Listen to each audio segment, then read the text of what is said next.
Okay, I think this is a good angle. It looks fine. Does it need to be up higher though? Like, maybe. Is that better? I think that's better.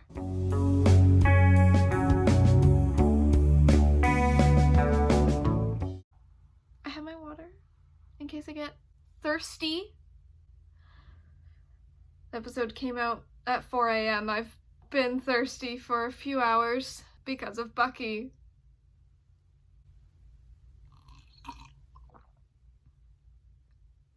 Yeah. Hello everyone, I'm Emma. Welcome to my channel if this is the first video you've seen of mine, and welcome back if this is the second video you've seen of mine, because currently there's only 2 out. Today we're going to be reviewing the premiere episode of The Falcon and the Winter Soldier. So where I live, it came out at 4 in the morning. I did stay up because I needed to. I couldn't wait to watch it. So for the review, I have all kinds of notes to go over and stuff like that. But before we get started, I want to say that I got LED lights, as you can see in that little corner over there, and we're gonna figure out what color to do. So the Falcon and the Winter Soldier banner is kind of like red and blue and stuff. This is what the red looks like. Maybe a little much for this video. I do have like a actual light over here. Maybe a little much. We have like a light blue. This still might be a little much, but we'll see. I think we're gonna do the dark blue. So, before I get started, I loved the episode. I loved the episode so much. It genuinely felt like a normal Marvel movie. So, that was amazing. I want to start this review with like a few points on the episode, like quick points, and then I'll get into actual deeper stuff that I think. And also, this video is just opinions on the episode, so they're my opinions, what I thought, what I think of some things that happened in it. Don't come for me! Thank you. So, first off, within the first 10 minutes of Sam's action scene, it felt like a Marvel movie, which was incredible. Like, it differs from WandaVision, because WandaVision it started out as a sitcom, and then it progressed into the finale, which was pretty much a Marvel movie. And to have Marvel movie, like, the movie aspects in the first 10 minutes of a premiere episode was incredible. And this is gonna be a show of 6 episodes. WandaVision was 10, and this is gonna be 6, but they so far have already made it into a Marvel movie. Like, how? Anyway, I think coming from someone who wants to be a director, the director did an incredible job in this episode. The writers did an incredible job as well. And the actors, Sebastian and Anthony Mackie, did amazing. I love Sebastian, so of course I'm gonna root him on. But it was good. It was so good. I definitely didn't cry, but I got teary-eyed. Like, even just waiting for it to come out, because I was so excited. To actually get started, we are going to go through, not in order of the episode. I'm not doing that. I'm just doing priority of what I think was most important to me. Also, keep in mind I am a Bucky stan, so there's gonna be more notes of Bucky than Sam, but I love Sam. So just everybody keep that in mind. So I have priority topics, and I'm gonna try not to ramble because my editor won't like that, but we'll get started. The thing I want to talk about is what everybody is talking about, which is Bucky's nightmares that we saw in a clip that they released the day before the first episode came out. And we saw that he had a nightmare and he's going to therapy, which is crazy. It's like, not in a bad way, it's just like the Marvel team is acknowledging mental health, which is incredible. And they've done it before with Iron Man 3 and, you know, Tony having anxiety, but they're actually like, I don't know, they're just like talking about PTSD, which is incredible. and like what Bucky's mental health after being an assassin for 50 years is like now coming as a civilian into a modern world, which he isn't used to as a normal human being, which he isn't technically a normal human being, but I don't know, it's kind of interesting to me that they did that, and I'm really happy that they did. So, Bucky's nightmares. We see the flashback of a Hydra mission that, you know, went wrong, and he ended up murdering a bystander, and then it, you know, jumps to him waking up out of his sleep. And that wasn't me getting emotional. Just need my water. I'm talking about Bucky. But I think it's interesting that they put that in there because it actually, like, as fans, we knew that he was having nightmares. Well, no. But, you know, obviously his mental health would suck and he'd be not dealing with it because it's Bucky. But now he has to deal with it with his therapist. So when he's at his therapist and, you know, she's asking him questions about his nightmare and he doesn't acknowledge that he had a nightmare, but she knows because she's a good therapist, it's very clear that he does not trust anybody to talk about anything that's going on in his brain, which is normal, but also really unfortunate because he can't trust anybody at the moment, especially since Steve is, you know, old. He doesn't seem to know how to act not around his therapist, but like how to trust her and how to talk to her and how to actually get help, because in my opinion, they're probably doing this as it's rooted in masculinity to not talk about how you're feeling or like issues that you're having with your mental health if you're a male, which I think is stupid, but I think it's interesting that they did that. I'm sure the writers didn't mean that, but, you know, shows are a form of art, and art, you can take anything away from it. So, with his therapist, he's there. So, even if he's forced to be there, he's still there. So, to some degree, he's trying to get better and stuff like that, but I don't think he thinks that therapy is going to work. In my opinion, like, he doesn't think it's gonna work. He doesn't think he's gonna get better. He thinks he's gonna be stuck like this and not be able to be who he was before all of the crap happened, which is sad, but also I think it'll be an interesting route to take through this show to, like, see him progress, hopefully, or his mental health progress into something where he can accept that he's been, you know, hurt, but it hasn't been because of him, but also that he can get better, and it's okay to get better, like, it's not a bad thing. And he also just doesn't know, not that he doesn't know how to talk to people, but he doesn't, like, he's very distant and drawn away, and with strangers or just people in general, he just doesn't really talk to them in a normal way that people talk to people, which is understandable.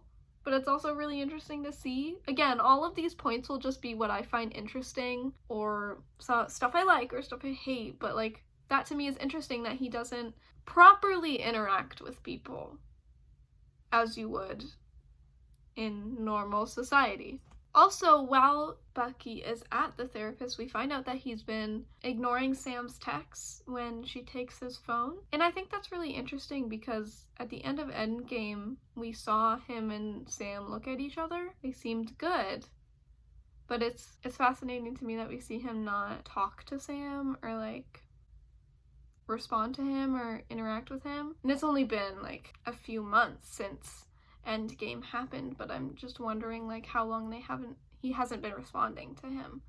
How long Bucky hasn't been responding to Sam. Because, as we've seen in the trailers, they're all, like, not buddy-buddy, but clearly they're partners, co-workers, and they're, like, you know, working together. They seem to be good, at least a little, but the episode starts out and they're not together, so it's interesting. It's weird. I don't know why. It's just, I guess it goes to, you know, Steve left Bucky. Like, everybody leaves Bucky. Not in, like, a really sad way. I mean, it is sad, but everybody leaves Bucky, so maybe it's Bucky's attempt at not getting attached to people because they always end up leaving, or he gets dragged away. Literally dragged away. I'm not sure. Also, a few minutes into the episode after Bucky goes to, we see him walking through the street and we find out that he is friends with this old man, Mr. Nakashima. And he seems really sweet. Like, the old man is really sweet. And Bucky actually knows how to interact with this guy. And, like, they're friends, clearly. And they go to lunch frequently together. And this older man seems to be the only person that Bucky can actually, like, get along with and, like, talk to and not feel judged by, because maybe it's because he technically is, like, 104 years old, so he relates with him a little bit, but it also might just be this point that, unfortunately, the bystander that Bucky killed in his Hydra mission that I mentioned earlier, that man was the son of Mr. Nakashima. So we also know that Bucky knows this, and his friendship with Mr. Nakashima might be an attempt to redeem what he did, even though he was being brainwashed. We don't really know yet, but in his therapy we do find out that his therapist has told him to accept what happened while he was a Winter Soldier. So this might be his attempt at that with this person, even though he hasn't, like, Mr. Nakashima doesn't know, so I don't know, but that was interesting. I'm sure we were all shocked to figure out that. It's also really sad.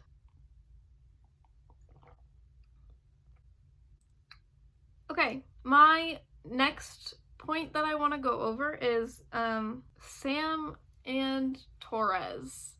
Torres is a soldier? Is that his, like, title? I can't remember. But he is part of the military, and we meet him with Sam in the first minutes of the episode.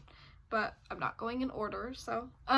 We meet Sam and Torres. Not meet Sam, but we see them in the beginning of the episode. And they weren't exactly the duo we were expecting to see in the first episode, but they seem like really chill and good with each other, and Torres doesn't seem like he's gonna end up being a bad guy. Like, he seems good. I hope he's good. He seems like he's actually friends with Sam, like he wants to help Sam and stuff like that, and he's part of the military, so we don't really know if we can trust him, but he seems good. Like, he gets Sam to help with missions for the Air Force, and so that's good. Also, another point kind of based on this is Sam seems to care about, like, we know Sam to some degree cares about Bucky because he's been texting Bucky, but he hasn't been around Bucky, unless he doesn't know where Bucky is, but he hasn't been around him, so I don't know what to think about that. Like, I'm not really sure.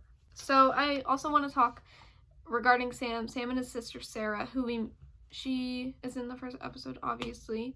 We meet her for the first time, and we all knew that this was gonna happen. Like, all the fans pretty much knew that we were gonna meet someone who's part of Sam's family.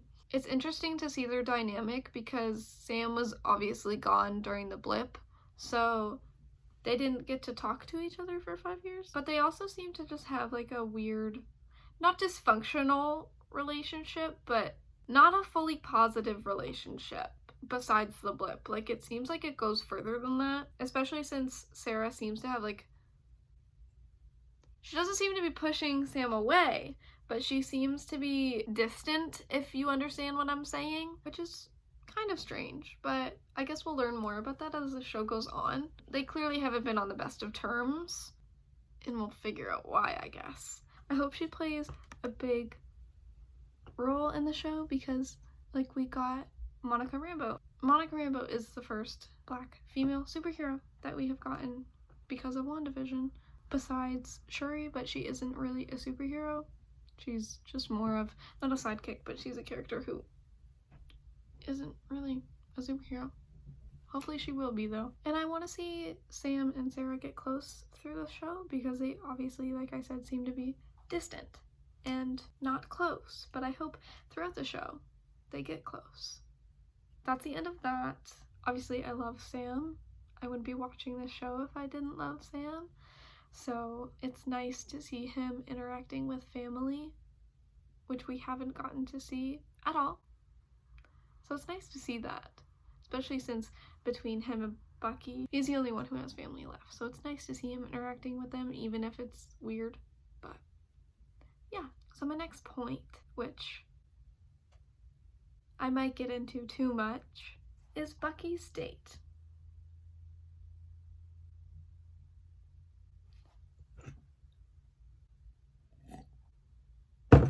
Bucky's date. Just, there's many things that I want to address. First, the girl that he went on the date with, she seems very chill and normal and very nice, and like she seems like she would be there for Bucky and possibly good for Bucky, which is good. If he's gonna have a love interest, let it be anybody but Sharon. Not that I hate Sharon, but she was already kissing Steve, so we don't need her with Bucky, thanks. But Bucky's date. Besides the fact that this woman seems like a very nice woman, I don't know if I like it. Because Bucky himself has always been Bucky and Steve. He'll now be Bucky and Sam. Bucky, the Winter Soldier, an assassin who killed many people. So I think in this show, what fans want to see, at least me, is Bucky being Bucky on his own and like learning who he is, because he hasn't known since the 1940s, fully at least. He was an assassin for 50 years, like he was brainwashed, he didn't get to know who he was. So I think in this show, we need to see Bucky discovering himself, especially in this modern world, and like accepting his PTSD and recovering and getting help and stuff like that. I don't think he needs to be tied to a love interest. I think he needs to be Bucky who is getting better and is a good person and a civilian at this point. I think he just needs to be himself. This love interest, literally nobody asked for it. And not in a mean way, it's just like, if anything, we all asked for Bucky not to have a love interest, because I think a lot of us like agree with the fact that Bucky needs to be all alone for a little bit at least. Like, a relationship shouldn't be pushed as it usually is in Marvel, as we've seen with Bruce and Natasha. Yeah, and Sharon and Steve, that was pushed. That wasn't like a normal relationship in any meaning of the word. So Bucky just needs to be Bucky, and he needs to, this is gonna be very cliche, but people always say you need to learn who you are and love yourself before you can learn who someone is and love them. Bucky needs to do that. Like, he doesn't know who he is without being Bucky and them, or this person and Bucky. He's always a second choice, pretty much. Or he's forgotten. He just needs to be Bucky. End of story. So now we're going on to Steve's memorial, which clearly looks like it is a memorial. It seems as though he, sadly, has passed away, and this memorial did almost make me cry. I don't really cry for some reason during Marvel movies that much. Well, I do, but I didn't cry during this first episode, but my eyes definitely watered. The fans knew it was coming. We knew that Steve's memorial or funeral was going to happen throughout this show. Not that we wanted it to happen, but we knew it was going to happen. And I'm gonna assume he is dead. Not just a Steve gave Sam his shield, so Sam's not taking it. I believe that Steve has actually passed away. Obviously, it was emotional in the fact that this character is gone. He's no longer a character. But it wasn't emotional in the fact that it made you want to sob. It just was like, we've known this, so it's just like addressing what we've known. And also, I don't know if I agree with the fact of Sam giving the shield up, because Steve gave Sam that shield. He wanted Sam to have that shield, and now that Steve is gone, Sam just gave it away. I'm just a little confused. Okay, maybe Sam didn't feel that he should hold the title of Captain America, but he didn't need to. Honestly, if anything, he didn't need to use it. It just could have been a memory that Steve gave to him. We also got during this scene. We got a Rhodey cameo, which was really nice to see him in the show. I think we knew that we were going to get a cameo from Rhodey. I'm pretty sure that was addressed and released earlier on. But it was nice to see him and Sam interact and talk about Steve, and like, I don't know, it was just good to have that. It was nice to see Rhodey. I think that's honestly all my opinions on the memorial. Shocking that we didn't see Sharon there. But I think they could have made a memorial for Steve nicer, especially since they did him so dirty in Endgame. Bucky wasn't there. Sharon wasn't there. None of the Avengers that were left was there. Obviously, Wanda wouldn't have been there. But it was just Rhodey and Sam. Okay, then. Clint wasn't there. Nobody was there at Steve's memorial. I don't know. It kind of didn't make sense, but nothing does. Peter wasn't there. Anyway, our next topic to lead off of that is our new Captain America, aka our off-brand looking Steve. Now, nobody asked for this. We knew it was coming, but nobody asked for it. Who is he? Who is he? We don't have any info, besides the fact that he looks like an off-brand Steve. Off-brand, I'm telling you. I'm assuming right now, my hypothesis, this man, this new Captain America, is going to turn into the villain. Well, besides Zemo, but he's going to turn into a bad guy. Either a bad guy or dumb person. That's all we're gonna get from this. But yeah, those are the main points that I want to address. Now, small points. Where's Zemo? I knew we weren't gonna see him in the first episode, but where is he? Where is Zemo? I would like to start a petition that everybody can sign called the Where is Zemo petition. We want to find out where Zemo is. We know he's gonna be bad. We know that he thinks that superheroes cannot exist, which means he is a villain, but we also see Sam and Bucky with him, so where is he? Where is Zemo? I want to know. Why aren't Sam and Bucky together? We address this, it's probably because Bucky ran away, but when does Sharon show up? Because, like, we didn't ask for her, but apparently she's in the show, and I really hope she's a badass who's a good character besides the, you know, kissing her uncle thing. When does she show up? I want to see her. I want to figure out what's going on. I know it's when Bucky and Steve are together, but when does she show up? During the club thing that we saw? I don't know. Bucky is sleeping on the floor. That's one of my notes. Bucky's sleeping on the floor? He's not sleeping in a bed? He's sleeping in a sleeping thing? In a sleeping bag. On the floor. Not in a bed. In his living room. Of his apartment. Why is this man not sleeping in a bed? Is he so traumatized that he cannot sleep in a comfortable bed? What's going on? I have no idea what's going on. But those are like all of my points that I have for the show. I loved it.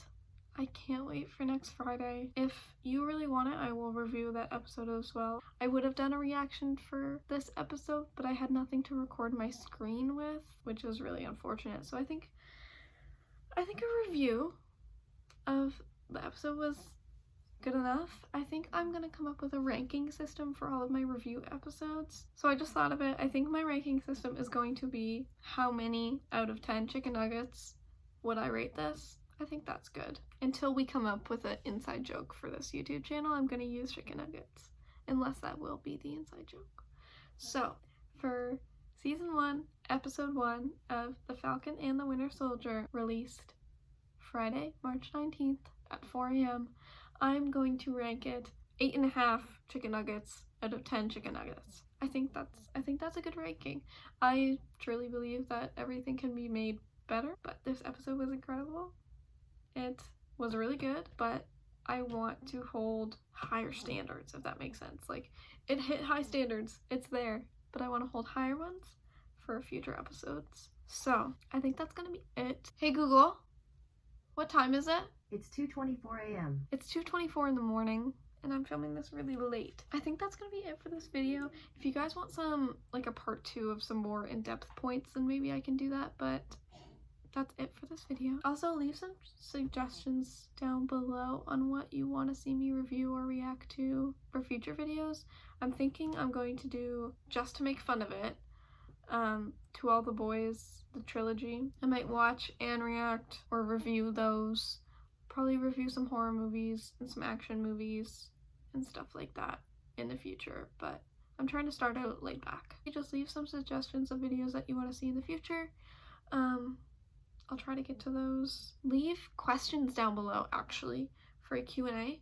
because I want to do a Q&A in the future. Maybe I'll just do it on a live stream, but we'll see. Yeah, so don't forget to subscribe and like. I have all my socials in the description down below, and I hope you all enjoyed. Have an excellent weekend, and I will see you all in the next video. Goodbye.